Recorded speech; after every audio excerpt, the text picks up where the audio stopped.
the wheels of a decision that could shape the NBA's landscape for the next decade were put in motion on Friday, when LeBron James announced he will become a free agent this summer.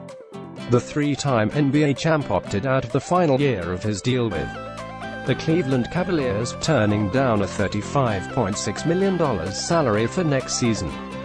He will now speak to other teams.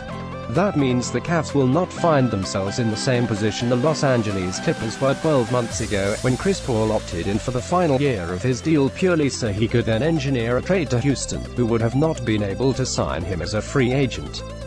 Following Paul's example would have allowed LeBron to pick from almost any of the remaining 29 NBA teams as his next destination, while opting out considerably limits his options. Of course, it is perfectly plausible one of the feasible teams was his preferred choice all along. So, what options does LeBron have? Los Angeles Lakers. The Lakers are the clear favorites to land LeBron, the best player of his generation and one of the most successful franchises in NBA history. Could be the perfect marriage, and LeBron's two properties in LA have long been seen as an indication that he might want to swap his home state for California at some stage. The Lakers have cleared enough salary cap space for two max-level contracts this summer, which would allow them to sign LeBron and potentially another high-profile free agent such as Paul George, who has also opted out of the final year on his contract with Oklahoma. In Kyle Kuzma, Brandon Ingram and Lonzo Ball, the Lakers have won the most exciting cores of young players in the league, arguably third only to the Sixers and the Celtics, and it would be fascinating to see them develop around LeBron. However, at least one of the three, possibly more, would have to be included in any trade package the Lakers will offer to San Antonio in a bid to convince them to trade Kawhi Leonard. Philadelphia 76ers and Joel Embiid and Ben Simmons. The Sixers have arguably the two best young players in the league. Last season, Philly finally began reaping the long-awaited rewards of the process, winning 52 games and returning to the playoffs for the first time since 2012, even more than with the Lakers joining. The Sixers would give LeBron the chance to play with an incredibly young and talented supporting cast, while he could be the catalyst that brings the process to its completion.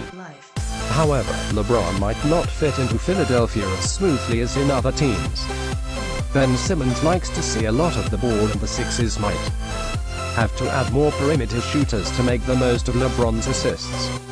At the same time, the prospect of the four-time MVP joining what was the NBA's third-best defense last season is an intriguing proposition. Cleveland Cavaliers sitting out of the final year of his contract doesn't mean LeBron will leave Cleveland for a second time.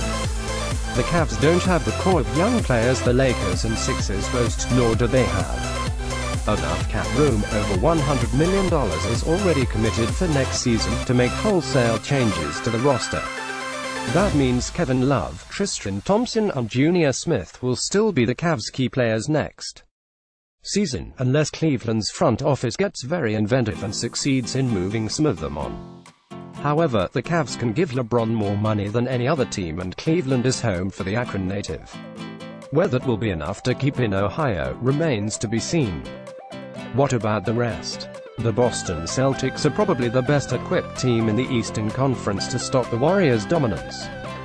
Jason Tatum and Jaylen Brown are terrific talents, and Brad Stevens is a very astute coach who has shown he can put together a winning team despite having absolutely rotten luck with injuries.